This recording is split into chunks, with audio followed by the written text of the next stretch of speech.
کہ مال زیادہ افضل ہے یا علم زیادہ افضل ہے؟ مولا نے کہا علم زیادہ افضل ہے۔ اس نے کہا مولا دلیل؟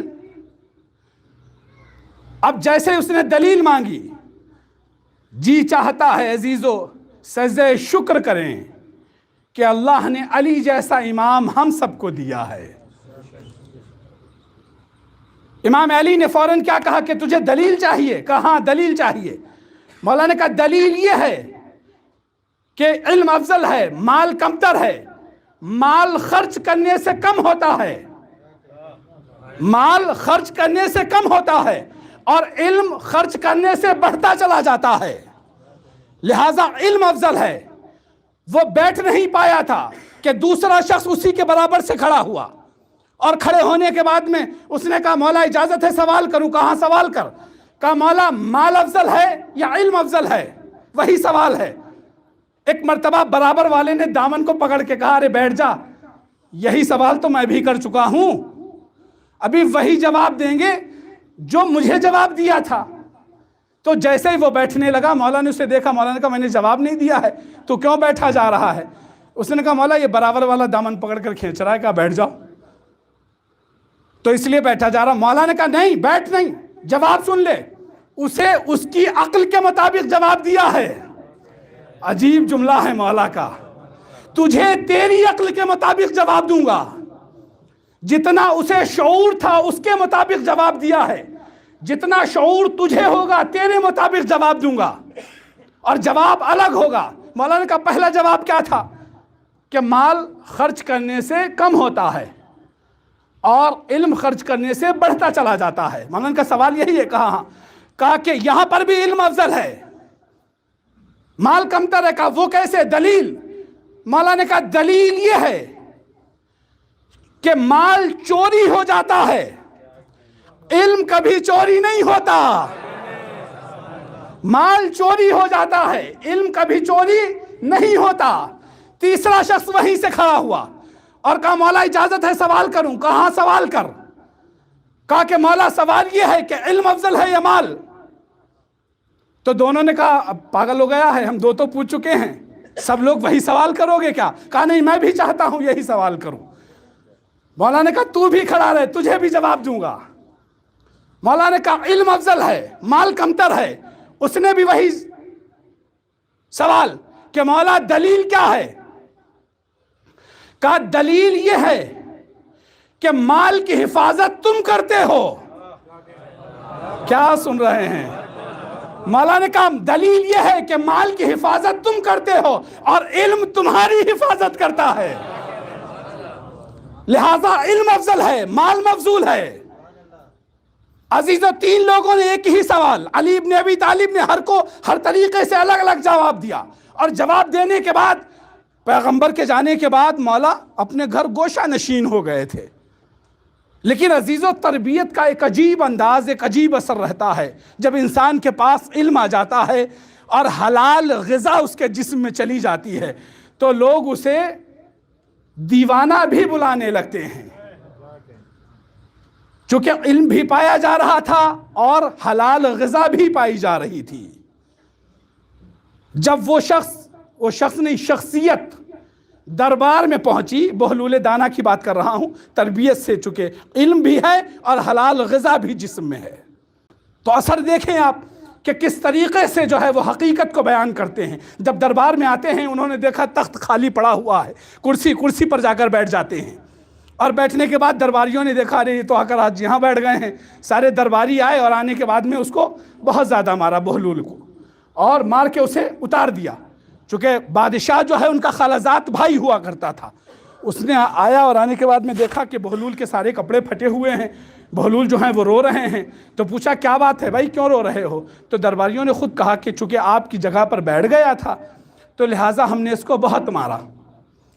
تو اس نے، بادشاہ نے کہا بہت اچھا کیا، چونکہ پہلے دن ہی اس کو مار دیا، بہت اچھا کیا، نہیں تو ہر روز آ کر بیٹھتا، ہر روز آ کر یہاں پر یہ بیٹھ جاتا، اترنے والا نہیں تھا۔ عزیز اس کے بعد میں بادشاہ جو بھی بات کہنا چاہتا ہے بہلول چیخ مار کر روتے ہیں۔ دیکھیں آپ علم اور غذا کیسے انسان کو منزل تک پہنچاتی ہے، وہ چیز ذہن میں رکھیے گا۔ جیسے بادشاہ کوئی بات کہنا چاہتے ہیں، بہلول زور سے روتے ہیں، خاموش ہو گئے، بہلول بھی خاموش ہو گئے، پھر اس نے کچھ کہنا چاہا، پھر انہوں نے چیخ مار کے روئے۔ اسی طریقے سے کسی کو بھی دربار میں بولنے نہیں دے رہے ہیں۔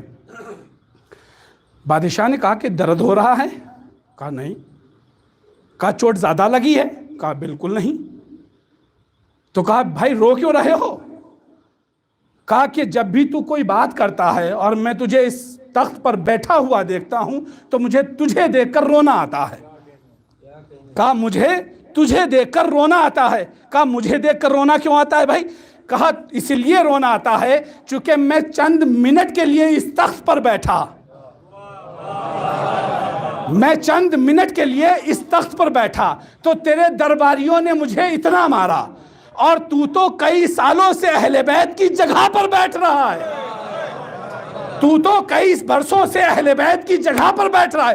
میں سوچ یہ رہا ہوں کہ جب دنیا والے کی جگہ پر بیٹھا جائے تو اس کے چاہنے والے اتنا مارتے ہیں، اگر کوئی اہل بیت کی جگہ پر بیٹھ جائے تو اسے اللہ کتنا مارے گا۔ ایک صلوات پڑھ دے پر محمد والے محمد پر۔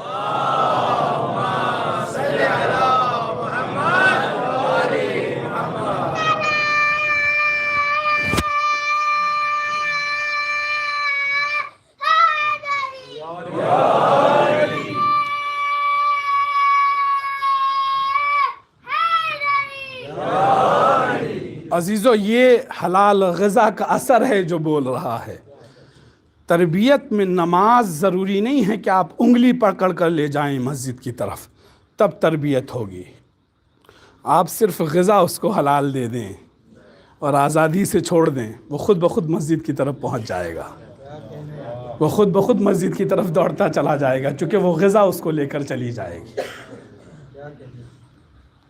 بعد پیغمبر اہل بیت پر کتنے ظلم ڈھائے گئے، کتنے مظالم ہوئے،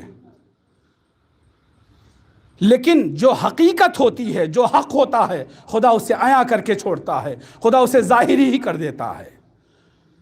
بعد رسول عیسائی اپنے قافلے کو لے کر جب اسی دربار میں آیا، میں ان ممبروں سے نام نہیں لیتا چونکہ یہ اہل بیت کے ذکر کے لیے منسلک کیے گئے ہیں، یہاں سے پاکیزہ ذکر ہوتے ہیں۔ عزیزو، جب وہ دربار میں پہنچنے کے بعد میں اس نے کہا بعد رسول کون ہے؟ کہا کہ جس سے میں اپنے سوال پوچھوں۔ کہا جو تخت پر تمہارے سامنے بیٹھا ہوا ہے۔ کہا اچھا یہ ہے، میں ان سے سوال کروں؟ کہا ہاں سوال کر لو۔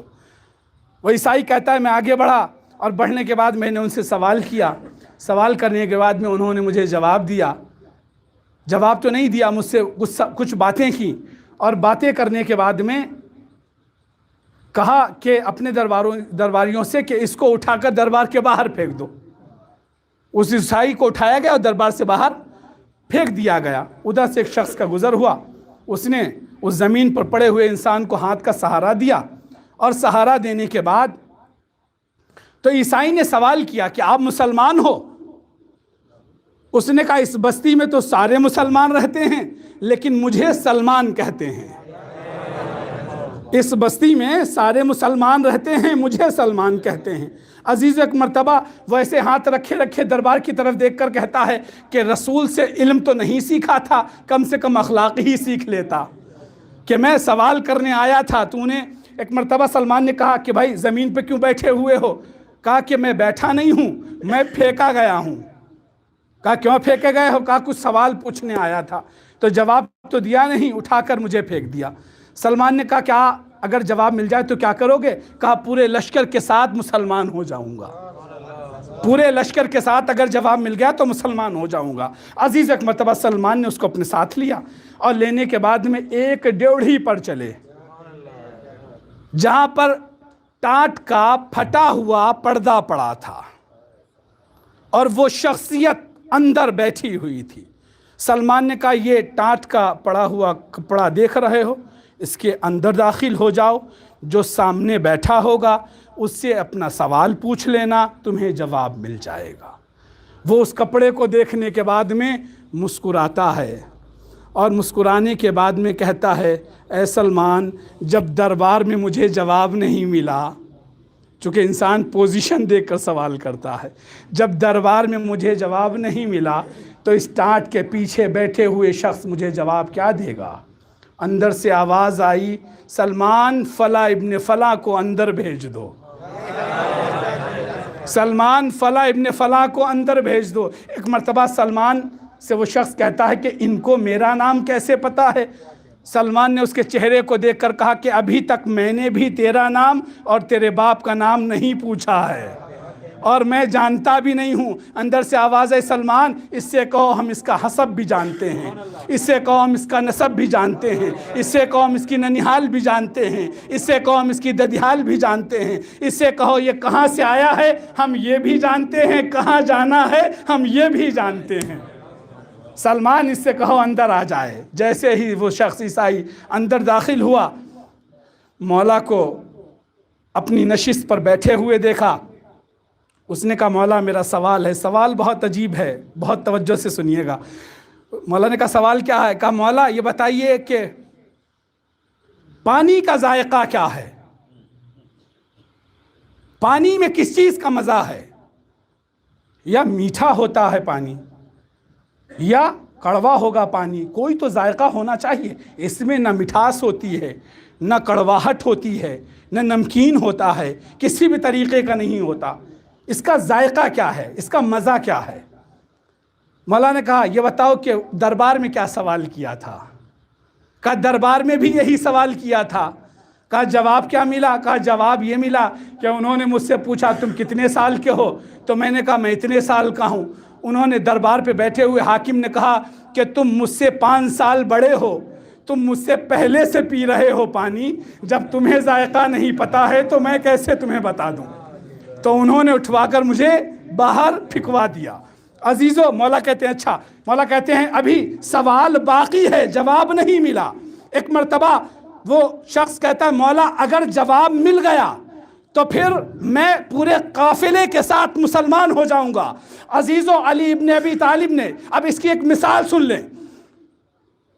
مولا نے کہا کہ پانی میں حیات کا مزہ ہے، پانی میں زندگی کا مزہ ہے۔ مثال دوں گا اس کی، پانی کے اندر زندگی کا مزہ ہے۔ کیوں؟ اس لیے کہ جب پیاس لگ جاتی ہے انسان کو، اور لگنے کے بعد ابھی تو بہت ساری چیزیں آ گئی ہیں، اسپرائٹ آ گئی ہے، پی لیجئے، پیاس بجھ گئی نہیں بجھے گی۔ مازا پی لیں، پیاس بجھ جائے گی؟ پیاس نہیں بجھے گی۔ لسی پی لیں، پیاس بجھ جائے گی؟ نہیں بجھے گی۔ جب تک پانی نہیں ملے گا پیاس بجھنے والی نہیں ہے۔ جیسے ہی پانی انسان نے پیا اس کی پیاس بجھ گئی۔ کیوں؟ اس لیے کہ حیات کو حیات چاہیے تھی، حیات کو حیات چاہیے تھی۔ جیسے ہی پانی لبوں سے لگایا، ایک گھونٹ اندر گیا، پیاس بجھ گئی۔ عزیزو، ایسے امام ہوتے ہیں کہ جس نے، اگر امام ایسا نہ ہوتا، دادا نے یہ بتایا کہ پانی میں حیات کا مزہ ہے، اگر دادا نہ ہوتا تو حیات کا مزہ نہ پتا چلتا، پوتا نہ ہوتا تو موت کا ذائقہ نہ پتا چلتا۔ ایک صلوات پڑھ دے اور محمد وآل محمد۔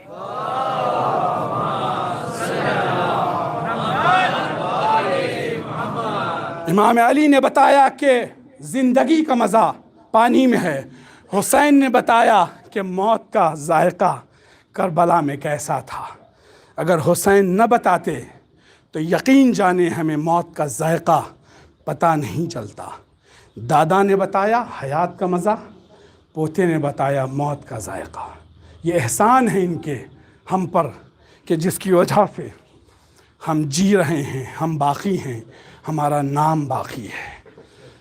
عزیزو، آخری جملے اور میں ربط مصائب، عمار ابن حیان والدین کے حوالے سے، تربیت پہ ابھی تک بات چل رہی تھی، اب حقوق والدین میں عمار ابن حیان کہتا ہے کہ میں چھٹے امام کے پاس گیا، اور جانے کے بعد میں نے مولا سے کہا کہ میرا بیٹا اسماعیل، میرے تو بہت سارے بچے ہیں، ان میں سے میرا بیٹا اسماعیل میری بہت زیادہ عزت اور احترام کرتا ہے۔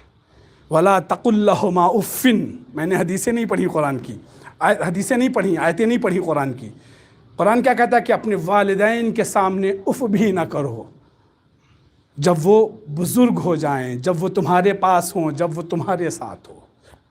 والدین ہوتے ہیں، ابھی تو یہ بات چلتی رہے گی انشاءاللہ۔ تو امام عمار ابن حیان کہتے ہیں کہ اس دن سے امام نے کہا کہ اسماعیل کو میں ویسے بھی بہت زیادہ عزیز رکھتا تھا، پیار کرتا تھا، لیکن آج سے میرے دل میں اس کے لیے اور زیادہ محبت بڑھ گئی ہے۔ کہا کیوں؟ کہا اس لیے کہ وہ اپنے والد کا احترام بہت زیادہ کرتا ہے۔ تو عزیزو، اگر کوئی شخص اپنے والدین کا احترام کرتا ہے تو امام اسے عزیز رکھتے ہیں، امام اس کی عزت کرنے لگتے ہیں۔ تم تو حسین کے چاہنے والے ہو، اگر کوئی حسینی ہو اور والدین کا احترام نہ کرتا ہو تو پھر حسینی کہنے کا اسے حق نہیں ہے۔ حسینی ہوتا ہی وہ ہے جو سیرت حسین پر عمل کرتا ہو۔ عزیزو، چاند نمودار ہو گیا۔ آج ساری دنیا میں امام بارگاہوں میں فرش عزا بچھ گئی ہے۔ اس چاند سے پہلے ہمارے یہاں ہر جگہ تقریباً علم کشائی ہوتی ہے۔ اس کا ایک پیغام ہوتا ہے کہ اب سارے اس علم کے نیچے آ جاؤ، حسین کی بیعت کر لو، اب حسین کی مانو۔ عزیزو، جیسے ہی چاند نمودار ہوا، جب رجب کا چاند نکلا تو جناب سلمہ نے جناب صغرا سے کہا کہ بیٹا یہ چاند تمہیں مبارک ہو، خدا تمہارے بھائیوں کو سلامت رکھے۔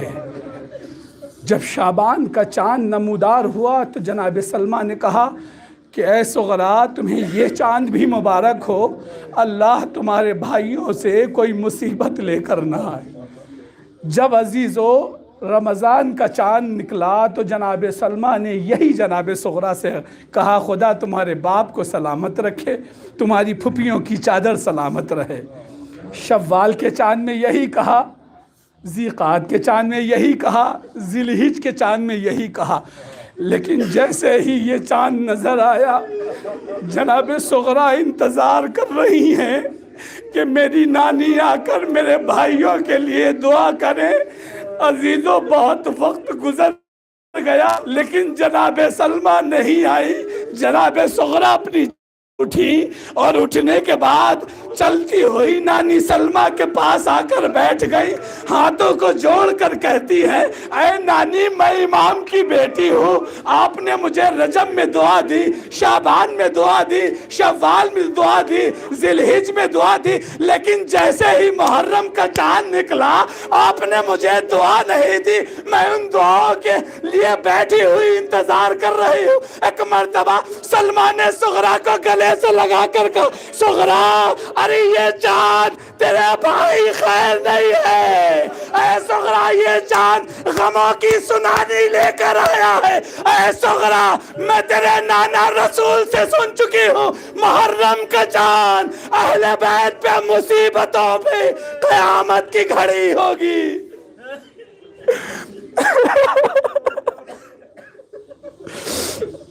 خدا کوئی غم نہ دے سوائے غم مظلوم کربلا کے۔ عزیزو، مولا حسین قبر رسول پر بیٹھے ہوئے قرآن کی تلاوت کر رہے ہیں۔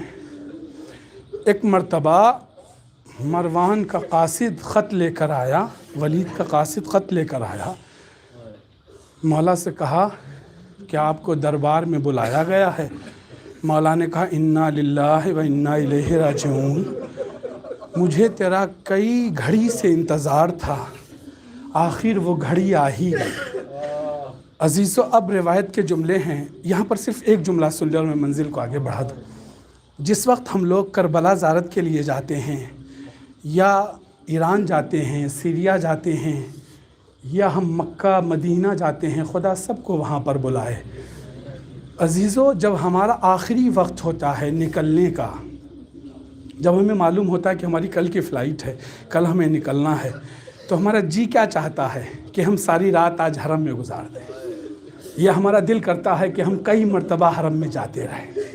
عزیزو، جس وقت امام حسین جس رات نکلے ہیں، روایت کے جملے ہیں کہ مولا حسین 3 مرتبہ روضہ رسول پر گئے ہیں۔ 3 مرتبہ جس نے تربیت، جس نے اپنا ساری زندگی کا وقت اسی قبر پہ گزارا ہو، وہ کیسے اپنی اس روزے کو چھوڑ دے گا؟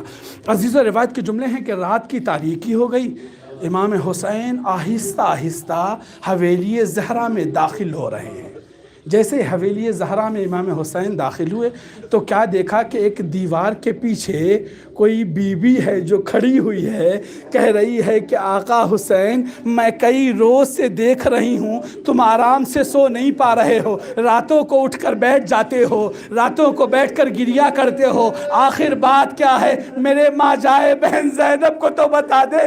کہا کہ بہن، مجھے دربار میں بلایا گیا ہے۔ ارے جیسے ہی دربار کا نام سنا، زینب نے سر پہ ہاتھ رکھ کر کہا، بھیا دربار میں نہیں جاؤ گے۔ کہا کیوں؟ کہا کہ جب سے اماں دربار سے خالی ہاتھ آئی ہے، ارے درباروں پر زینب کو یقین نہیں رہا ہے۔ بھیا حسین، آپ دربار میں ایک لمحے کے لیے بھی نہیں جاؤ گے۔ عزیز ایک مرتبہ مولا حسین کہتے ہیں، بہن زینب، لیکن مدینہ میرا مقتل نہیں ہے، مدینے میں میں قتل نہیں کیا جاؤں گا، بہن مجھے جانے کی اجازت دے دو، میں چلا جاتا ہوں۔ ایک مرتبہ عزیزو، روایت کے جملے ہیں، مولا عباس کچھ روز پہلے بنی ہاشم سے یہ کہہ چکے تھے کہ جس وقت عباس کی آواز حویلی زہرا میں گونجے، تم سب کے سب بنی ہاشم اپنی تلواروں کو لے کر حویلی زہرا کے صحن میں آ جانا۔ عزیز ایک مرتبہ شہزادی زینب سے جب مولا حسین کا اصرار بڑھا کہ مجھے جانے کی اجازت دو، میں دربار میں جا کر آتا ہوں، جناب زینب نے ایک جملہ کہا، بھیا حسین ضامن دے دو، چلے جاؤ۔ ضمانت کوئی لے لے کہ حسین جیسے جا رہے ہیں، قیامت کا جملہ ہے، حسین ویسے ہی باعزت واپس آئیں گے۔ عزیز ایک مرتبہ جیسے ہی فضل کی ماں نے یہ جملہ سنا، ایک مرتبہ عباس کو آواز دی، اے غازی، ارے علی کی بیٹی ضامن مانگ رہی ہے۔ عباس نے تلوار کو نکالا، حویلی زہرا میں آئے، ایک آواز بلند کی، 18 بنی ہاشم اپنی تلواروں کو لے کر حویلی زہرا میں داخل ہو گئے۔ زینب سے عباس نے ہاتھوں کو جوڑ کر نظروں کو جھکا کر کہا، بہن زینب، عباس ضمانت دے رہا ہے، اگر حسین دربار جائے گا تو حسین دربار سے واپس بھی آئے گا۔ عزیز ایک مرتبہ زینب نے کہا، حسین اب جا سکتے ہو، ضمانت غازی نے دے دی ہے۔ ارے علی کا بیٹا اگر ضمانت دے دے تو پھر حسین سلامت آئے گا۔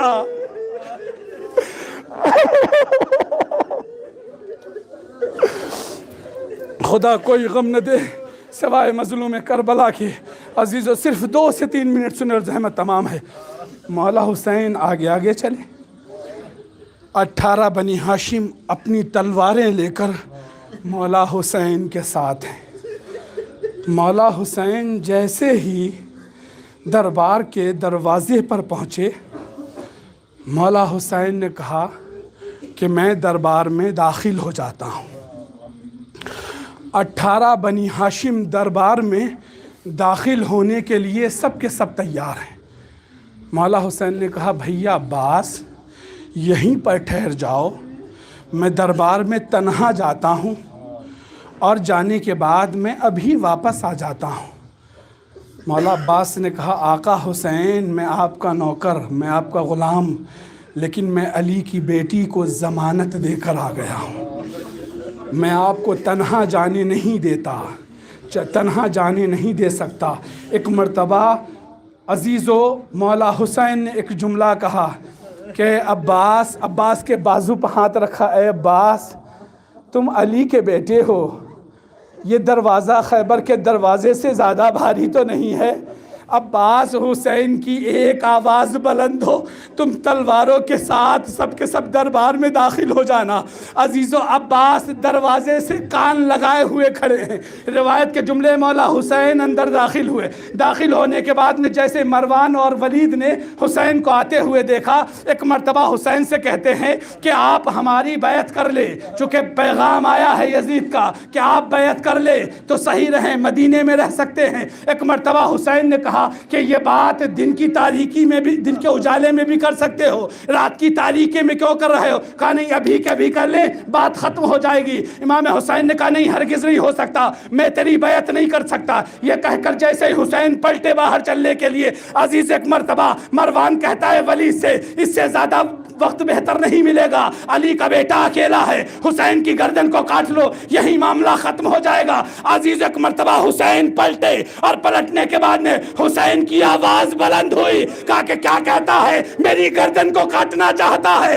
عزیز یہ آواز عباس کے کان میں ٹکرائی، عباس نے دروازے پہ ہاتھ رکھا، ایک مرتبہ 18 بنی ہاشم برہنہ تلوار کے ساتھ اندر داخل ہو گئے۔ ایک مرتبہ حسین نے عباس کے سینے پہ ہاتھ رکھ کر کہا بھیا کربلا نہیں ہے، مدینہ ہے۔ حسین نے جیسے ہی کہا عباس نے تلوار کو زمین پہ رکھا۔ اے آقا حسین، علی کی بیٹی کے سامنے عباس کس منہ سے جائے؟ عباس تھا حسین کے ساتھ گستاخی کیسے؟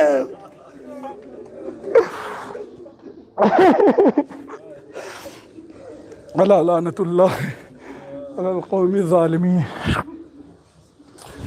انا للہ و انا الیہ راجعون۔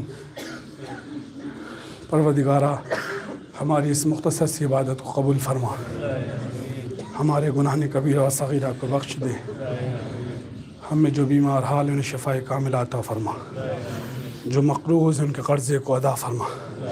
پروردگارہ خصوصاً ایک مومن بھائی عقیل بھائی کے والد صاحب بیمار ہیں، بحق اہل بیت شہداء معصومین کے صدقے میں، اور تمام محبان اہل بیت جو بیمار حال ہیں ان سب کو شفاء کاملہ اور عاجلہ عطا فرما۔ معبود جتنے بھی مقروض ہیں ان کے قرضے کو ادا فرما، جو بے اولاد ہیں انہیں اولاد صالح عطا فرما، امام کے ظہور میں تعجیل فرما، ہم سب کو ان کے ناصرین میں شمار فرما۔ ماتم حسین۔